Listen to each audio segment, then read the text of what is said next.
Queensland grain growers are being paid less for their crop today than at any point in the last 5 years. Wheat futures on the ASX fell to around $310 a ton late last year. Sorghum in central Queensland is fetching $310 to $320 a ton ex-farm. Cotton prices have dropped nearly 13% in 12 months. And while those prices collapsed, the cost of growing the crop went the other direction. Fertilizer is up. Fuel is up. The gap between what it costs to produce and what growers receive at the farm gate is the tightest it has been in years. Queensland produces 97% of Australia's 30 million ton sugarcane crop. It just delivered its highest winter crop on record. Its grain belt feeds livestock operations across the eastern seaboard. When margins collapse for the people growing the food, the consequences reach every household in the country. ABARES reported in March that Queensland's total winter crop production in 2025 to 26 reached 3.9 million tons, the highest on record, 32% above the 5-year average. Wheat production hit 2.3 million tons, with average yields running 23% above the 5-year average. Chickpea production reached 975,000 tons, the second highest ever recorded. Queensland growers produced more than they have ever produced, and the market paid them less for it. The USDA raised its global wheat production estimate to a record 816 million tons for 2025 to 26, including Australian production at 34.5 million tons. Every major exporting nation delivered a bumper crop at the same time, flooding the market with more supply than it could absorb. ABARES forecast the gross value of Australian wheat production to fall 4% to $11 billion in 2025 to 26, and the gross value of sorghum production to drop 11% to $862 million. That is real income stripped from farm businesses still carrying the same costs they did when prices were higher. Queensland Country Life reported in September 2025 that global wheat prices were hovering around 5-year lows, making for what the publication called a difficult marketing environment for farmers. In central Queensland, sorghum growers faced a further problem. There is not a large pool of domestic sorghum users in the region. The crop has to be trucked south to find a buyer, and the freight costs eat back into an already thin margin. Cotton is in a similar position.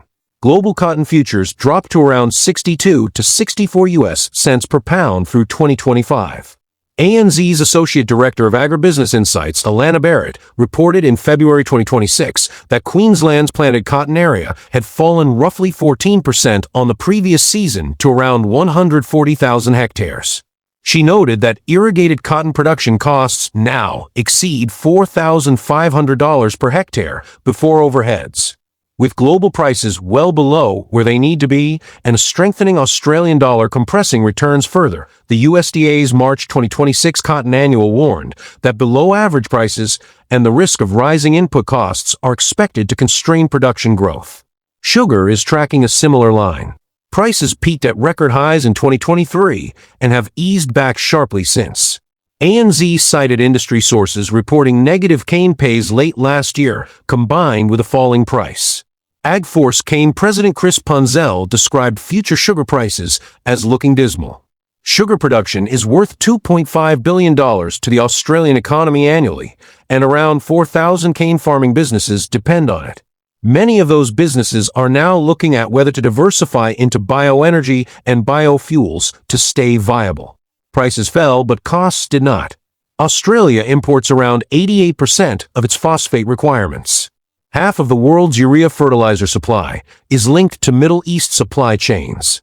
When the Strait of Hormuz was disrupted in late February 2026, the effect on Australian farms was immediate. Urea prices surged, with reports of 20% increases in some markets and prices above $1,000 a ton.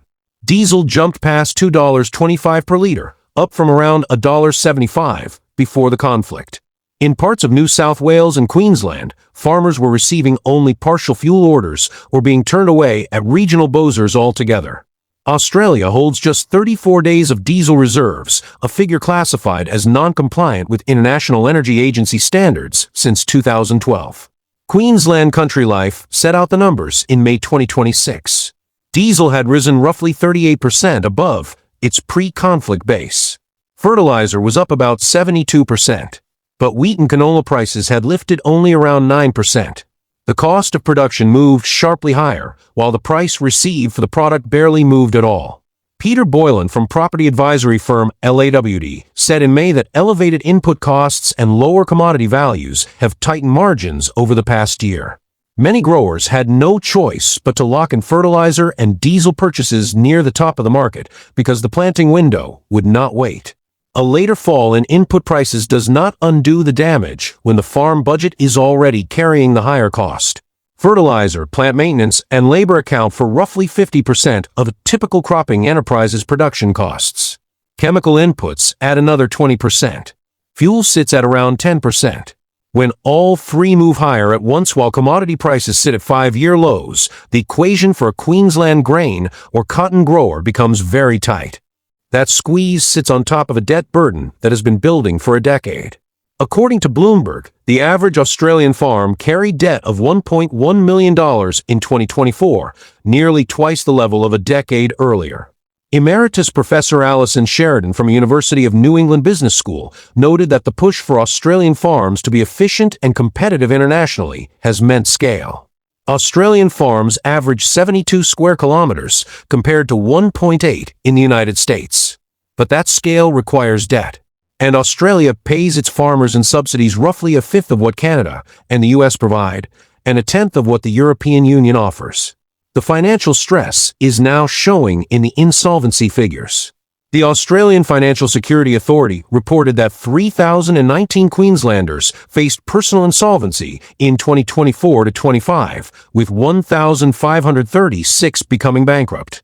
Nationally, company insolvencies reached their highest levels since the 1990s recession. In the agriculture, forestry, and fishing industries, insolvency rates had nearly doubled, up 89% by mid-2024. A Toowoomba and Gold Coast legal firm, Creevy Horrell, described the financial outlook for farmers and agribusinesses in Queensland as undeniably challenging. On top of that, the weather turned. Tropical cyclone Koji made landfall between Ayr and Bowen in January 2026. Mackay received over 700 millimeters of rain in 48 hours. Queensland Premier David Crisafulli stated that more than 50,000 cattle were lost. Claremont saw up to 71 homes affected, and around 23,000 properties lost power. Estimated losses totaled $50 million. A $12 million emergency fodder support package was activated for 10 local government areas, and primary producers were made eligible for disaster recovery grants of up to $75,000 per property. In March, Tropical Cyclone Narelle hit the Cape York Peninsula with rainfall up to 400 millimeters and wind gusts reaching 115 kilometers per hour. Since late 2025, conditions have shifted again. The Bureau of Meteorology reported it has been extremely dry from south of the Warrego Highway in Queensland through to southern New South Wales. Soil moisture deficits have increased across parts of the border region. Stream flow has been below average in southeastern Queensland. That dry spell is now driving forced cattle turnoff. Elders reported in April 2026 that cattle values had slumped 7 to 20% since peaking in mid-March. Cow prices fell 16% in a single month. Direct-to-work quotes in Queensland were wound back 70 to 80 cents per kilogram dressed weight to 680 cents. Agents expected another 3 to 4 weeks of heavy turnoff as producers stripped herds back to their breeding nucleus ahead of winter. For cattle producers who built their plans around the strong market of 2025, when the Eastern Young Cattle Indicator averaged 700 to 750 cents per kilogram and peaked near 898 cents in September, the correction has come fast. The human cost of these pressures is well documented. According to the National Rural Health Alliance, one Australian farmer dies by suicide every 10 days. Research published in the Australian and New Zealand Journal of Psychiatry found that farmers are twice as likely to die by suicide as other Australian workers. In March 2026, more than 30 rural and healthcare organizations formed a coalition calling for $50 million over 5 years to address the crisis. Dr. Tim Driscoll, the Royal Flying Doctor Service Queensland Section's State Manager for Mental Health, led the initiative. Professor Brett Emerson, chair of the Royal Australian and New Zealand College of Psychiatrists Queensland branch, described the situation in rural and remote Queensland as dire, with mental health services often non-existent. Queensland currently faces a shortage of 138 full-time equivalent psychiatrists, a gap projected to grow to 229 by 2048. There are practical responses underway. The Queensland sugarcane industry is looking at diversification into bioenergy and biodiesel production, with state support. Cotton growers are working through industry bodies like Cotton Info to share gross margin budgets and refine production practices. The Farm Business Resilience Program is helping producers identify financial risks. CRIDA continues to offer farm debt mediation and mental health resources. Smart AG Queensland delivered safety training to over 2,600 farmers across 35 growing regions in 2024 to 25. Infrastructure investment is also continuing, with Paradise Dam restoration progressing to restore 300,000 megalitres of capacity for the Bundaberg region's $2 billion agricultural industry, and the Coaranga Weir Design contract awarded to support irrigators in the Burnett. But the underlying pressures have not eased. ABARES is forecasting the gross value of Australian farm production to fall 6% to $95 billion in 2026 to 27. Average broadacre farm profit is expected to drop 14% to $126,000 per farm, while average cash costs rise to $744,000.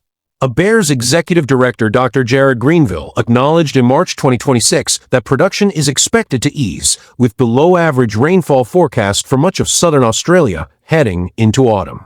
Queensland farmland values have already plateaued, with median prices falling 3.4% to $9,558 per hectare in the first half of 2025. Transaction volumes dropped to just 713 sales in 6 months, the third lowest in more than 30 years. For farm businesses carrying heavy debt, softening land values means softer collateral, and that means less borrowing capacity at the time they need it most. Queensland is not facing a single crisis. It is facing several at once. Record production met with the lowest prices in 5 years. A global grain glut driven by bumper harvests in every major exporting nation. Input costs spiking on geopolitical disruption. Cyclone damage and drought developing in the same season. Cattle prices retreating after a strong run. Insolvency rates climbing. And a mental health system stretched well beyond its capacity. The farms that grew more food than ever before are the same farms now carrying the heaviest cost of a market that did not reward them for it. If you found this report useful, subscribe to stay across what is happening in Australian agriculture. We will keep reporting.